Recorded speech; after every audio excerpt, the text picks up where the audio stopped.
घूंघट। एक औरत की अनसुनी दास्तां।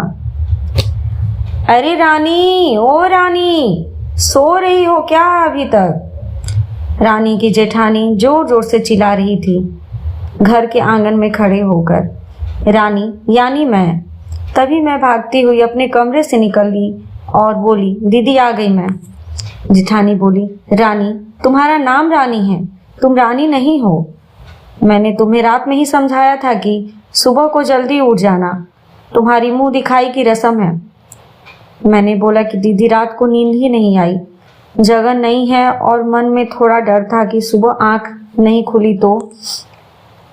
रजनी दीदी हंसती हुई बोली, रानी, मेरी प्यारी देवरानी, जल्दी से घूंघट कर लो, अगर माँ जी आ गई तो हंगामा हो जाएगा। मैंने घूंघट किया ही था तभी माँ जी वहां आ गई और कड़कड़ाती आवाज में बोली, चलो अब क्या यहीं गपशप मारती रहोगी तुम दोनों? हमने चलना शुरू ही किया था तभी माँ जी ने रजनी दीदी के कंधे पर हाथ रखा और बोली, पता है ना कहाँ से जाना है और कैसे जाना है? माँ जी ने बोला कि जब भी कोई बड़ा तुम्हारे सामने खड़ा हो तो हमेशा घूंघट में रहना और कम से कम अपने बड़ों के सामने आना और बिना घूंघट के तो कभी नहीं। रजनी दीदी कुछ बोली ही नहीं, बस अपना सर हिलाकर हाँ बोल दिया। मैंने भी बस अपना सर हाँ में हिलाया। माँ जी के जाने के बाद मैंने पूछा, रजनी दीदी, आप तो स्कॉलर हो और इन सब चीज़ों को कैसे निभाते हो?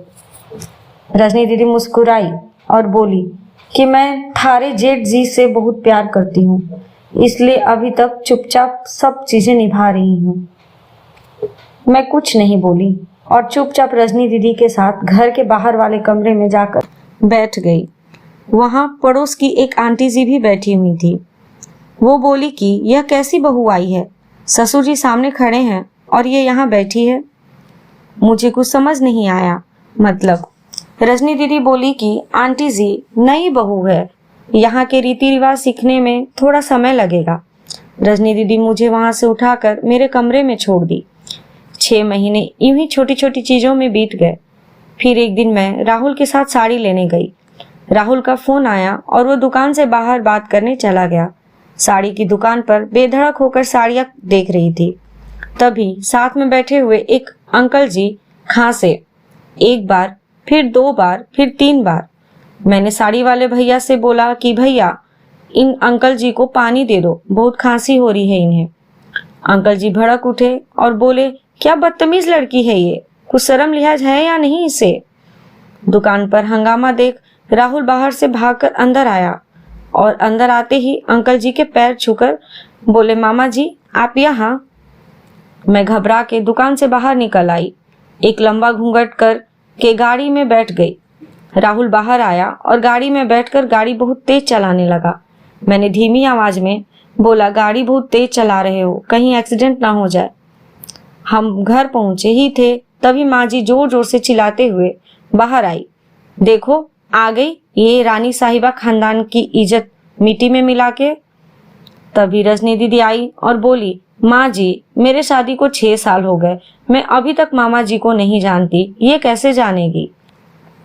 माँ जी जोर से चिल्लाई, देखो कैसे चपर चपर जवान चल रही है इस रजनी की।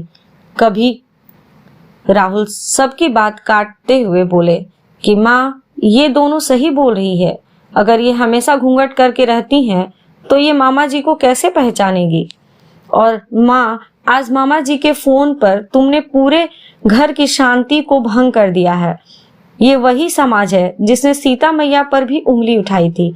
पिताजी और जेठ जी ने भी अपना पक्ष राहुल के साथ ही रखा। माँ जी थोड़ी देर सोचने के बाद वापस रजनी दीदी और मेरे पास आई और बोली कि तुम दोनों को अपनी मर्यादा पता है, मुझे उम्मीद है कि तुम भी मेरा सिर सम से नहीं झुकने दोगी। हम एक ही परिवार के सदस्य हैं, हमें साथ रहना और अच्छा वक्त या बुरा वक्त हर सदस्य को अपनी मर्यादा पता है। माँ जी ने मुझे और रजनी दीदी को गले लगा लिया। आपको मेरी ये कहानी अच्छी लगी हो तो मेरे चैनल को लाइक, शेयर एंड सब्सक्राइब जरूर करें। Thank you.